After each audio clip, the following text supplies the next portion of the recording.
In the high-paced tech corridors of India, a man sits in his lavish office in the IT suburb of Gurgaon, telling anyone who'd listen to invest in crypto mining. His passionate campaigning soon impresses investors, who hang on his word as he explains how his mining empire will make them rich beyond imagination. Each day, hundreds transfer their life savings into his accounts with the promises of easy fortune. Outside, his reputation grows as he lines up luxury cars in his driveway and hosts seminars in 5-star hotels across the country. He soon starts shaking hands with Bollywood celebrities, and the media celebrates his genius by calling him the king of crypto. His face is everywhere, from billboards to magazines and TV talk shows. He is essentially a god among men now.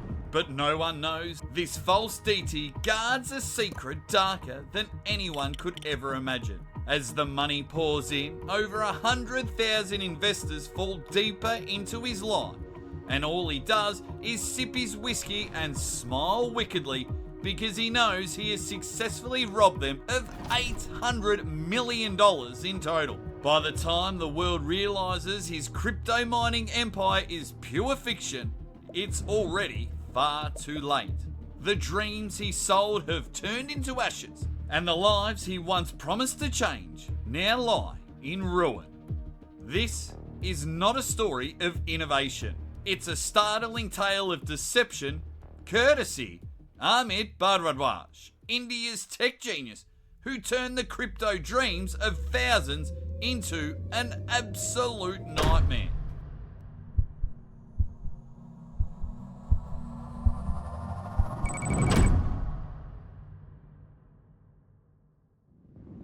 Amit Bharadwaj's story starts exactly how so many Indian tech dreams do, in a government school classroom, but it's anything but ordinary. Born on January 17, 1983, Bharadwaj was a genius middle-class student with excellent grades throughout his academic life. He studied computer science at Mahatma Gandhi's Mission College of Engineering in Maharashtra and graduated around 2004. Following his graduation, Bharadwaj worked in the IT industry, most notably working with Infosys, a multinational tech company that handled big clients like Boeing and Verizon. Bharadwaj's first real brush with crypto came through an online store he launched called Highcart, which was one of India's very first e-commerce sites to accept Bitcoin. The overwhelmingly positive response Bharadwaj got from Highcart was essentially the start of his deeper dive into the crypto world. And once he formally stepped into it, this budding entrepreneur lost all sense of morality.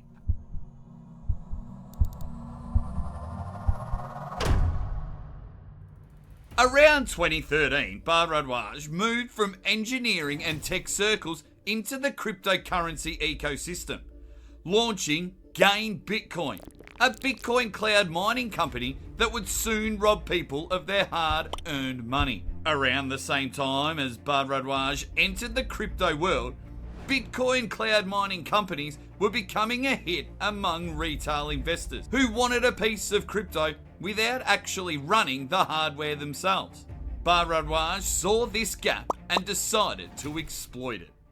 He claimed to create and manage large-scale mining operations and even offered packages that promised investors a share of the mining returns. To attract more victims, Bharadwaj used interviews, conferences, and an active online presence to promote his brand. His companies and projects were described in industry write-ups and profiles as ambitious, and he built relationships with other players in India's crypto startup scene while publicly discussing mining, tokens, and blockchain technology. Soon, many started pouring into Gain Bitcoin in huge chunks, and Bharadwaj began spending even more on publicity. For instance, he spent millions on running ads in mainstream media and regularly bought front-page newspaper ads, each costing anywhere from $15,000 to $20,000 in top Indian publications. If that wasn't enough self-promotion, Bharadwaj wrote a book titled Cryptocurrency for Beginners, which he got endorsed by top Bollywood stars. Within 2 years, Bharadwaj turned into a star in his home country, and there was a lot of hype around his grand scheme. The question is, how did he manage to fool people into believing it was legitimate?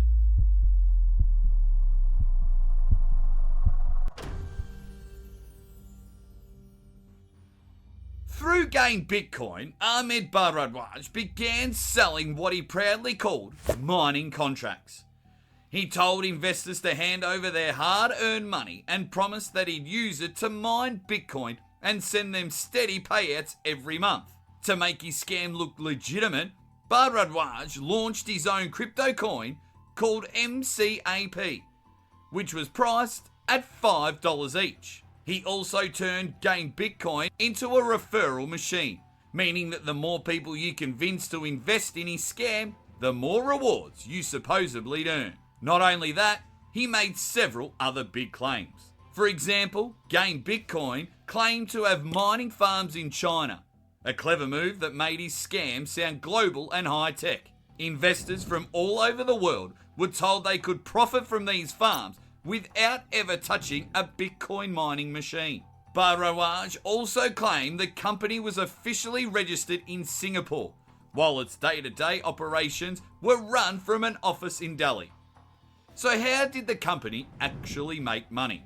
Bharadwaj explained that the investors' money was used to buy mining machines, and for the first 18 months, all the mining income would go straight to the investors.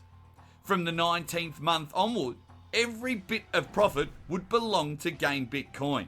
18 months of promised return on investment without the company taking a cut sounded like the deal of a lifetime. But in reality, Gain Bitcoin didn't generate real mining profits at all. Bharadwaj was simply bluffing. Why? Well, let me explain. Bharadwaj's model relied heavily on new investors and referral commissions, and he was essentially just flipping money. Instead of actual mining profits, he used new investors' funds to pay earlier investors, and mostly replaced promised Bitcoin returns with his own MCAP token, which was practically worthless. The MCAP token wasn't backed by any real mining profits or tangible assets. Instead, it was mostly used to give the illusion of payouts and keep the referral-driven scheme running. It was basically a multi-level marketing scheme disguised as a crypto business that made Bharadwaj filthy rich. But how much did he actually accumulate?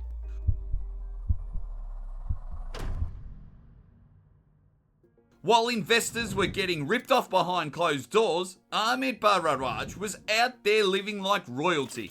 And that was the trick. His lavish lifestyle was meant to be the perfect advertisement for his scam, and investors followed him blindly, thinking that this genius could turn their lives around. His cunning strategy working like a charm.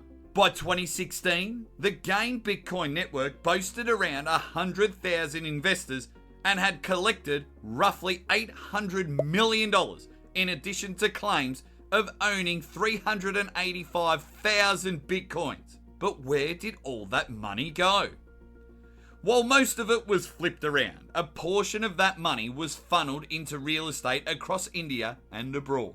With millions of dollars at his disposal, Bharadwaj set up complex networks of shell companies and offshore accounts that allowed him to quietly move money out of India while keeping investors hooked with fake payouts. In addition to that, he was spending money on luxury cars, high-end offices, and an extravagant living that was unknowingly financed by investors chasing quick profits. But as Bharadwaj accumulated more wealth, the payouts for investors started to shrink, and the MCAP token did nothing to make up the difference. Naturally, suspicion began to creep in among investors, and that's when the chips finally fell for Ahmed.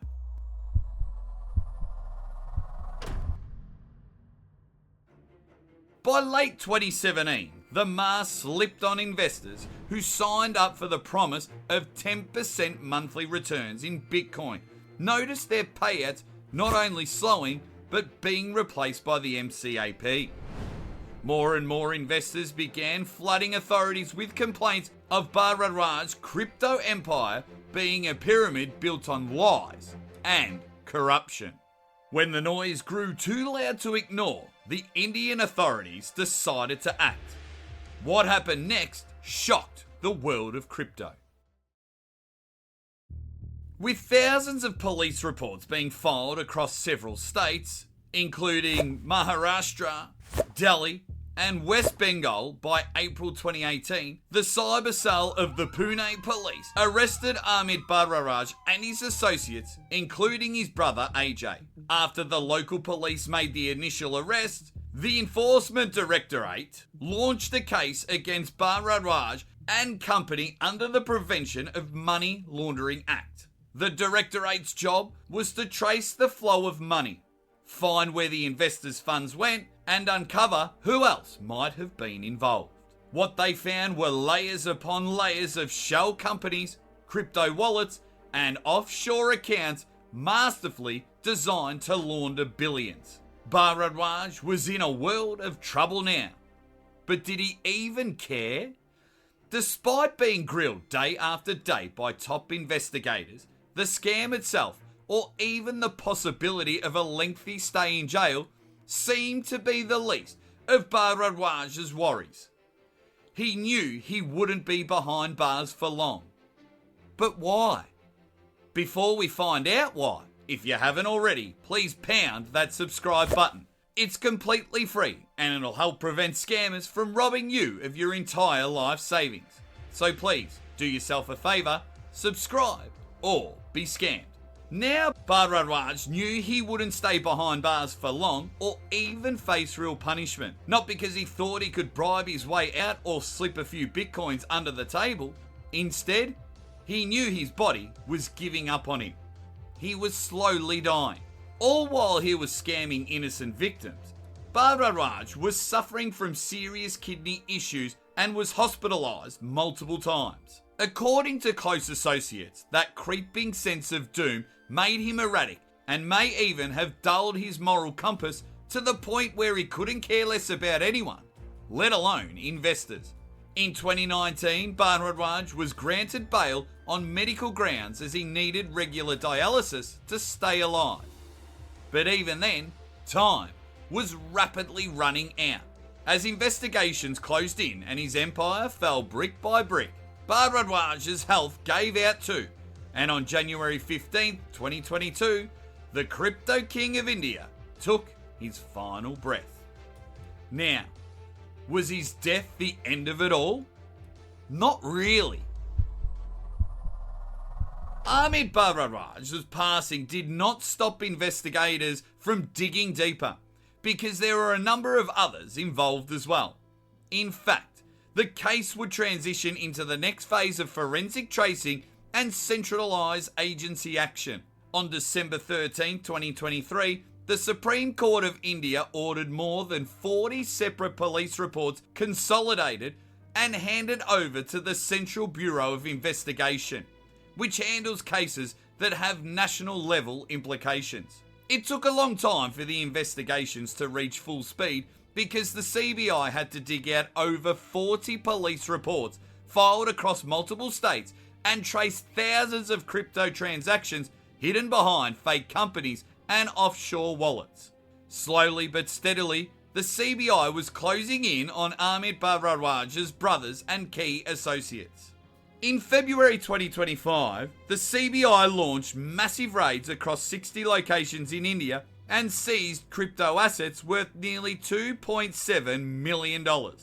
Moreover, dozens of laptops, hardware wallets, and over 120 documents were also seized. The case is still under investigation by authorities, with AJ Bharadwaj now being the prime suspect. The investigations also include a broad network of Amit's associates, shell companies, and overseas entities that allegedly help channel investor funds and launder assets. Bharadwaj's properties and assets worth millions, including a luxury home in Juhu, a bungalow in Pune, and commercial spaces in Dubai, have also been frozen. The agencies are making huge efforts to recover money as thousands of victims wait for justice. But it's highly unlikely that they will ever get their money back. Nevertheless, Amit Bharadwaj's story shows how a brilliant mind can drain fortunes when put to criminal use. But unfortunately, he's not alone. There have been hundreds of others like him, including Kim Chan-kyung, who may have followed a different path of deception but still ended up costing thousands of people a total of $490 million. Click the link on the screen to see how this South Korean mastermind fooled an entire nation and nearly vanished without a trace.